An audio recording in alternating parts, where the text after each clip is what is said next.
Welcome, citizens, to the 11th episode of Liberty Vigilance. We're nearing the end of our story, and we just wanted to say a quick thanks to everyone for your support. And speaking of support, this episode is sponsored by The Orphans, the acclaimed cinematic sci-fi audio drama which has just returned with The Orphans Investigation.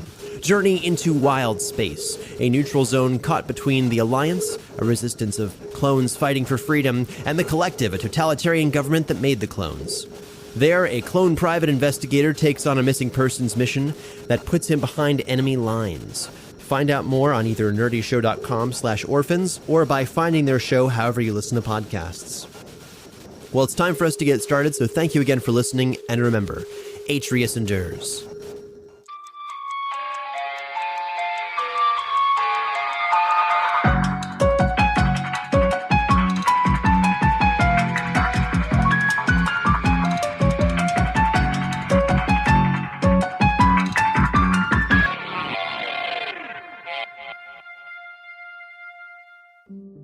Liberty.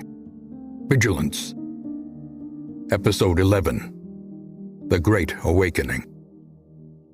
The team continues up the stairs. All right, so while we're walking up the stairs, we need to decide what we're going to ask, what's going to happen. We don't know what's going to happen when we get up there. What is this initiation thing? Like, that doesn't sound nice.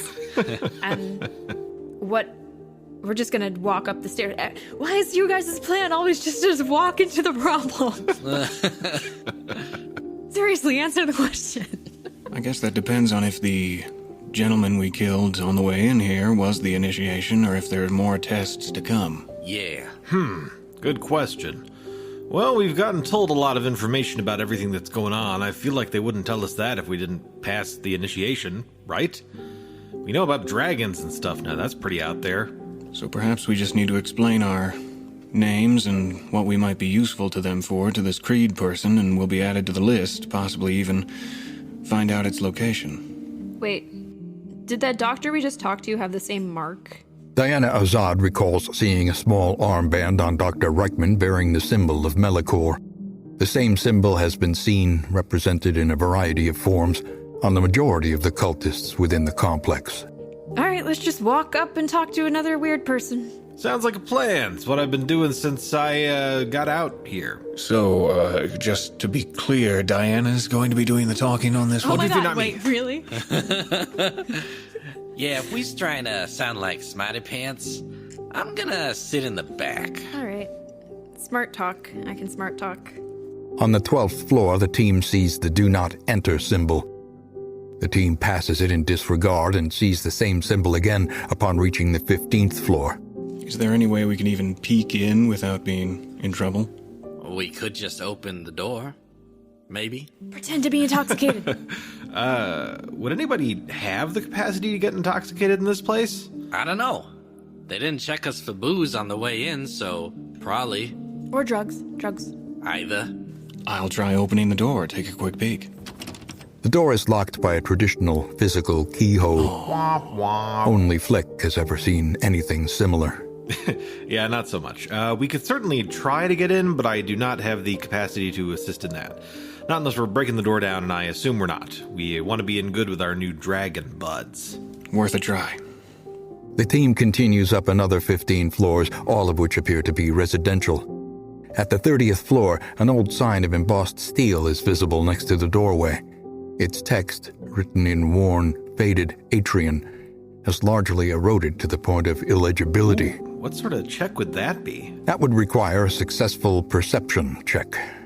Can I intimidate it? I'm just perceiving it. After a few moments, Azad traces her fingers over the letters to discern the word hanger. That's where they made clothing hangers? I never thought about where they produced those things. Through the doorway spans a large 4-story room piled with makeshift scrap homes. It's clearly been repurposed for residential use. Okay. The team continues upward. Floors 34 and 35 are off limits and locked, also requiring a physical key. Does anyone actually want to see what's in these? I don't have an especial burning desire to. All right, let's avoid getting murdered. All right, let's just go. The team continues up to the 40th floor, and Wyatt points out another faded sign with raised and worn Hadrian lettering. Okay, yeah, reading. All right. Wow, I am doing terribly. Oh.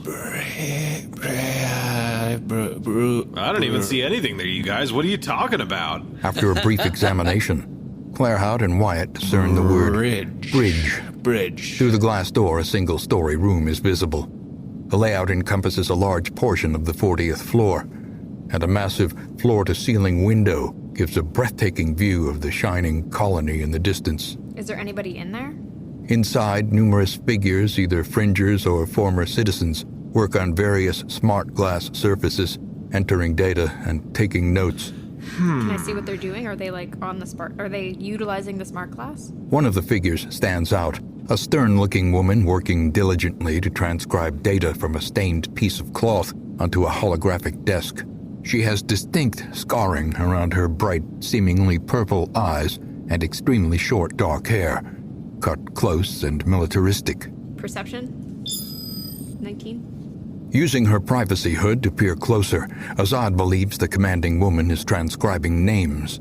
A list of names already presently transcribed on the screen is significantly lengthy.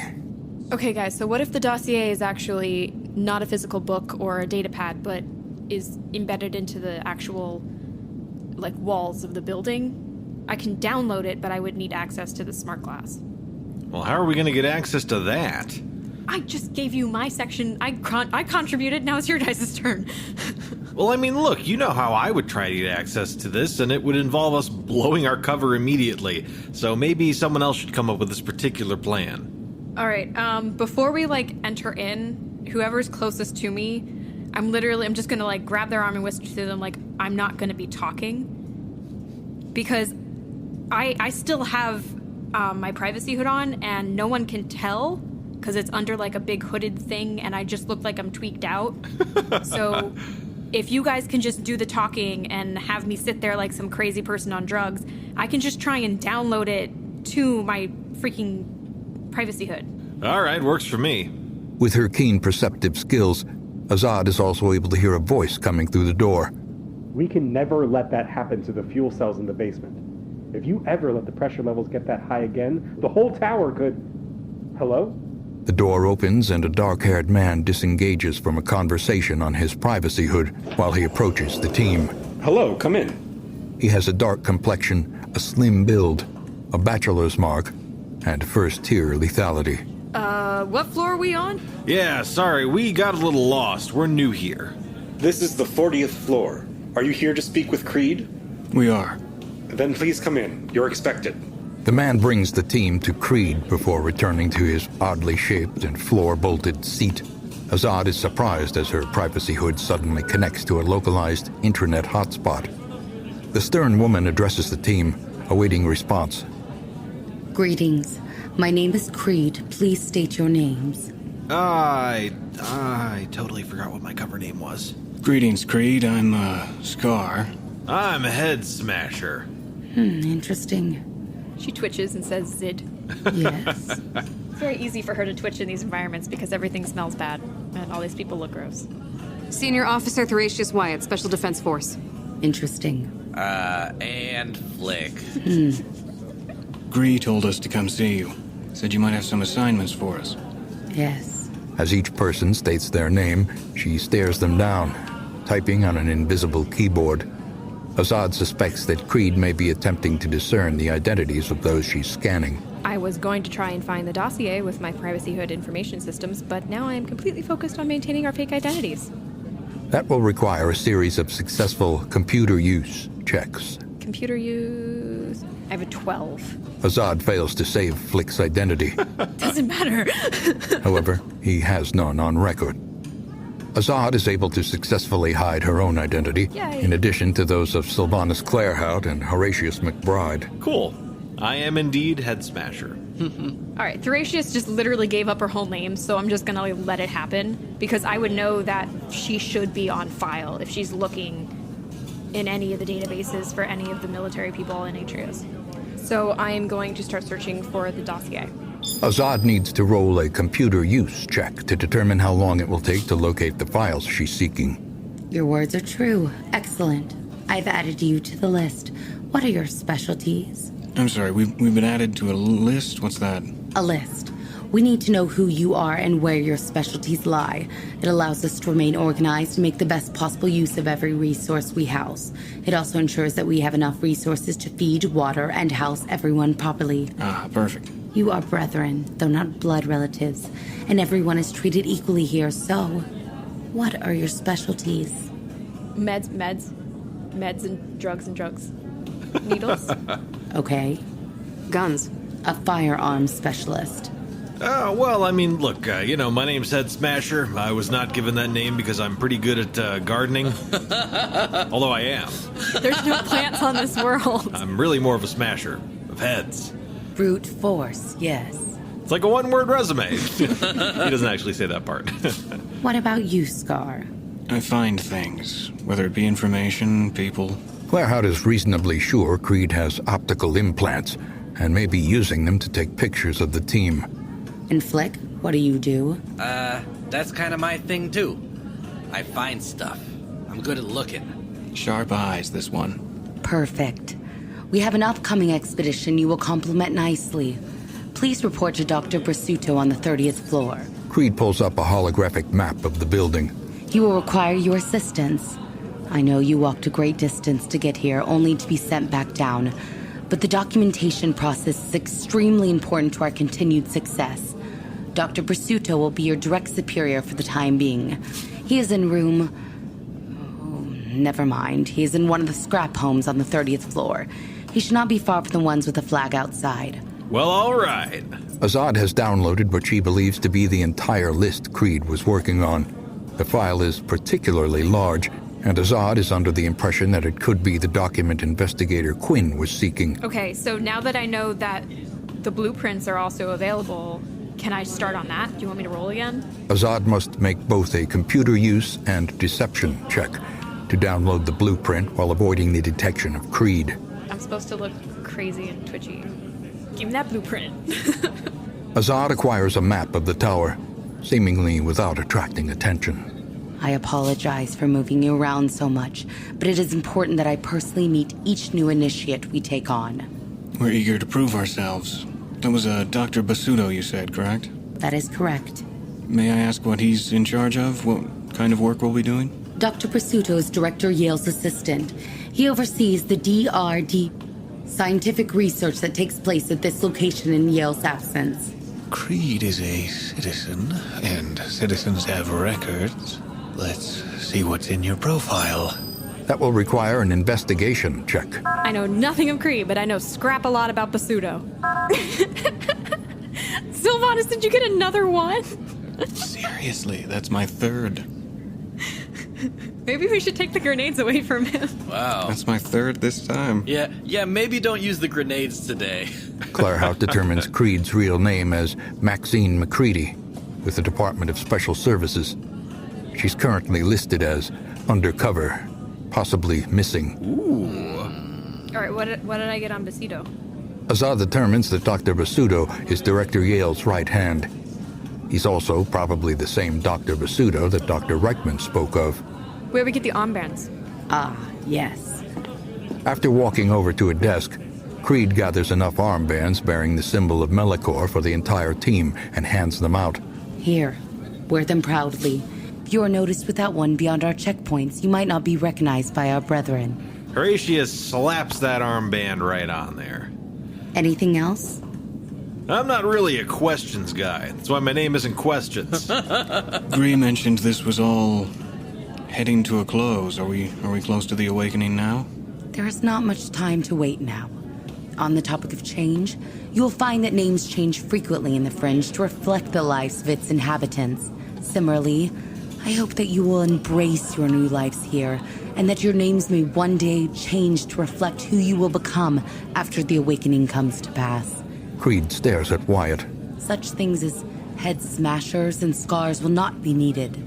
I hope so, too. Well, thank you for your time. Thank you. The team departs from the room and reaches the stairwell. Hello, old friends. Oh, God. Here we go. At least we're going down this time. I really hope we find a way to destroy this building and every last one of these stairs. Son of a bitch. What? On the way out, with a moment of clarity, Claerhaut suddenly recognizes the man in the chair as Hadrian Baker. Nothing. Never mind. I'll tell you later. We really just need to focus on the task at hand and getting that dossier. Now that we're out here, can I look at the blueprints and look at the levels for the basement and the levels for the roof? The blueprints show the roof is now only 2 floors up, just about a 5-foot-tall maintenance crawl space. Ouch. Marked as off-limits, there is nothing denoted as being present on the roof except for an unmarked oval symbol. All right, and the basement? The basement floors are labeled as such. Basement Floor 1, Elite Residential. Basement Floor 2, Goptum Controls, GOPTMM, meaning gravity, oxygen, pressure, temperature, moisture, management. Basement Level 3, Security. On Basement Level 3, 6 large cylindrical structures labeled fuel canisters are also depicted. Additionally, there appears to be a hidden staircase in the corner of that floor, which descends to a 4th basement level labeled Excavation Site, and marked by a symbol of Melicor. So what are they digging up? I don't know. I mean, we were a mining colony, so an old mine? Or rocks? Can I do, can I check, because I'm like a miner, can I think of the sorts of things they might be digging up for fuel? That would require a successful knowledge Atreus check. Come on. Oh, no! No. Well, gee, they could be trying to dig up some fuel, but I have no idea what it could be. Unless it has something to do with Melicor, and we don't know what it is. All right, so I want to relay the information about the blueprint having that 5-foot crawl space, because I think we should check out the rooftop. Is this oval symbol something we can recognize? An oval? I was just thinking, when you were talking about the blueprint of the roof, there was an oval, a strange oval. The roof appears to be drawn as, like, this is the entrance, and this is the stairway up. And it's just this odd oval. Got it. But what about, where was the crawl, the crawl space... The crawl space looks like it's an entire floor directly beneath it. And it lets out to the roof? Nah, it connects to the same staircase on the way up. So the entire floor beneath it is just a crawl space between the bridge, whatever that is, and the roof.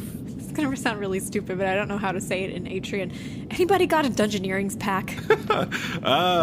Maybe I have something like that. Let me see what I do have. I have engineering guard, privacy hood. I have an Omni tool. I have a rapid ascension tool. How many floors does your ascension tool go? Well, it can go up at least 100 feet. How many floors is that? Well, according to my memory, stories At around least 8 10 floors? feet, so it could go up about 10 stories. Okay. Well, some of the stories we saw were like 2 stories tall. Okay. So, were there any residential stories within the next 10 stories down from the roof? Yeah. The one just below us is actually residential. All right, guys. So how about we go down there? We try to stick our heads out the window, see if we can get the ascension thing onto the roof. Have someone go up, find out what the hell that is up there, that oval or anything. Try to be sneaky about it, so maybe send someone sneaky. And then from there we can go down. And if these things in the basement are fuel cells, and then we overheard her saying that the fuel cells are probably going to blow, then now that we have the dossier, we could just blow this place to hell and get the hell out of here. Frick, there's no hell. We can just blow this place to smithereens and then leave promptly. Get the smithereens out of here. I love that plan. If all the walls in the bridge can become transparent, will that pose a problem to anyone trying to stealthily climb up the outside of it? Okay, well then I can cause a malfunction in one of the screens, or attempt to cause a malfunction in one of the screens so that it's opaque just long enough for the rapid ascension tool to get you past the floor. Sounds good to me. I mean, I'm not the one going up there, but it sounds hypothetically good to me. Should we take a quick look at the crawl space before we walk back down there? She just like moves her hands in the direction of the crawl space. The team ascends up to the next floor, which they now know to be the maintenance floor. The airtight door currently barring admission to the crawlspace is held with a simple electronic lock. It could just be a normal lock. Like, if it doesn't have the sign, then we should just open the door and see what's in there. I will try opening the door. Using his hacking tool, Investigator Claerhaut easily bypasses the lock. The team quickly sneaks inside, but lights instantly flicker to life upon entry. The room is vast and open, walled with working smart glass surfaces that emit holographic graphs and diagnostics when approached. Wow! Diana walks in and spins around like a Disney princess. There are also various unidentifiable mechanical objects standing about. This is my domain. Can I see anything dangerous inside? To Investigator Claerhaut, some of the objects look similar to generators. Upon looking around entirely, it is found they are alone in the room, and the ceiling is oddly concave, a dome above them. That was a roll to try and identify the advanced technologies that you stated were in the room. Examining the mysterious technology up close, Azad notes that it appears to be a similar, albeit larger, version of shielding technology used by the Vigilant to stop bullets. How big are they? Azad ascertains the shielding in the room to be gigantic, each console weighing easily over 1,000 pounds, and turned to face the ceiling. Okay, so can I, tell where what it is they're protecting? Azad's best theory is that the shields were designed to protect the floors beneath from threats located above and beyond the building. All right, so she'll be deactivating those before she leaves, but she's going to keep exploring. By examining the smart glass readout, Azad is able to determine that the purpose of the room is to maintain the shielding. I want to know what's on them. The smart glass contains the vital statistics on the room itself, the shield's integrity, currently listed as inactive, and the integrity of the building itself, which is listed as stable across the board. Ah. Okay, so can I look through the backlog and find out when the last time there was a marked as compromised integrity? Searching through the log history, Azad finds an interesting collection of updates. Can I see the report? Like the data report? Up until a few weeks ago, many, if not all, of the windows were listed as compromised and had been logged as such for a very, very long time. The log history was written by perhaps a variety of users, but all utilized a single username and password. It's apparent that it was multiple users based on the variety of entry formats and the wide gap in the entries' spelling proficiencies. Query, diagnostics. What grade is the glass, and could it be set to full opacity and cast the tower into darkness? All of the tower's windows were gradually replaced with smart glass of an impeccable defensive grade over the last few months. Query, structural. Could I control the shield generators from here? Azad concludes she could safely control the shield generators from this room, though they are currently off. All right, guys. So, once we find a way out of here, because we have the dossier, I can just shut this place down and make it accessible. And once we get the dossier back, they would be vulnerable to attack, and that would be someone else's problem. Or our problem if we want to blow them up. You're great. I don't know how you do all this stuff, but I am all for it. That's great. Computers have information on them, and I read it, and then I tell it to you guys. Yeah. So let's find out what's on the roof, and then on the way back down, we can deal with this. Can I actually... Is there anything about the curvature of the roof that I can deduce as being important? Is it part of the shield? Structurally, there's a flat roof built atop the domed roof, but the domed roof may have been at one time used for precipitation collection? I hate this place. So she's just gonna... Can we get a look outside, Diana? We're in an interior room with no exterior access. However, I can prevent the shield generator from ever coming online. Let's just get the hell out. I mean, let's just get the smithereens out of this building. Azad encrypts the controls to a new 73-digit password. Okay, so does that mean the generators are off presently? They were off when we walked in. I see. So they are not, presumably, the generators that are supplying power to the building, or are they? No. No, they're not. Okay. Okay, cool. In that case, I don't really see why we shouldn't... Well, I'm sure there are plenty of reasons why we shouldn't go to the roof, actually, but it is a thing that... it's a thing we could do. Would it be wise to send one of us to the roof, just in case it's guarded and I could maybe bluff my way out of my presence there? So by one of us, you really mean you. Yeah, you can go to the roof. Just take a quick peek. I'll tell you guys if there's no one up there. Okay. If there is, it's a roof. So we find out what's up there, and then we have to go back downstairs anyways. So try not to get seen, because otherwise we have to fight our way through 40-something floors. I will do my best. Claerhaut lights the stairs to the roof access. Can I go up to the roof stealthily? Upon sneaking through the top door, a guard immediately notices him. Hey, you're not allowed up here. Turn around, or else. Behind the guard rests a machine of sorts, though it is not attached to the roof. What is it? A team of 8 men and women currently weld and repair the strange machine. Oh, so sorry. I'm looking for floor 40. I need to talk to Creed. That's down 2 floors. Go.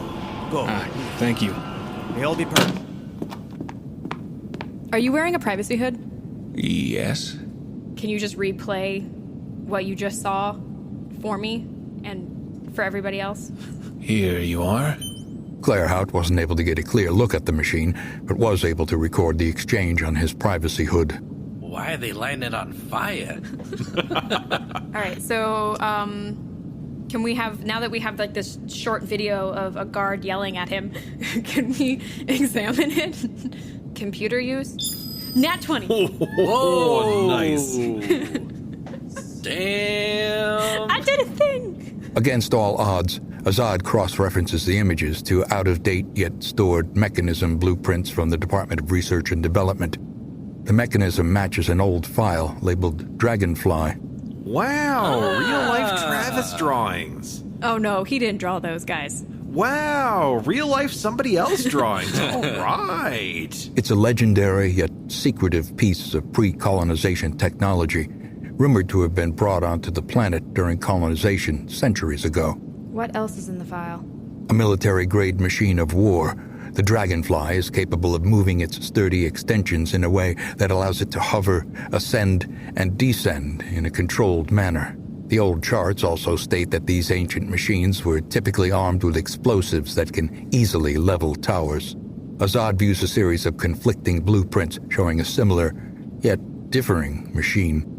She shares these images with her team.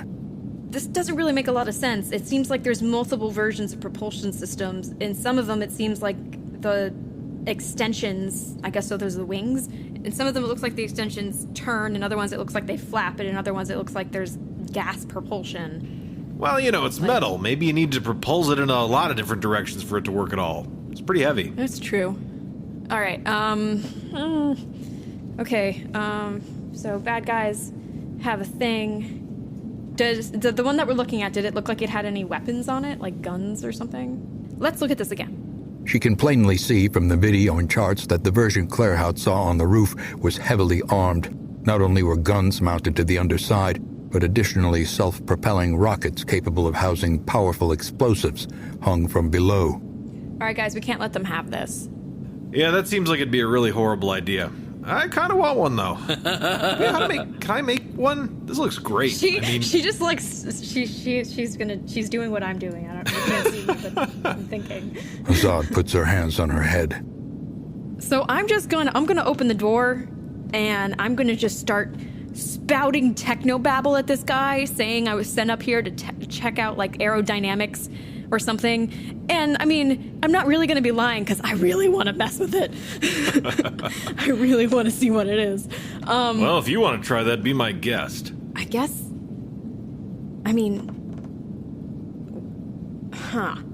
I already blew my cover too, so I'll need to stay down here, I guess. We might end up killing them, so you might just be able to come up.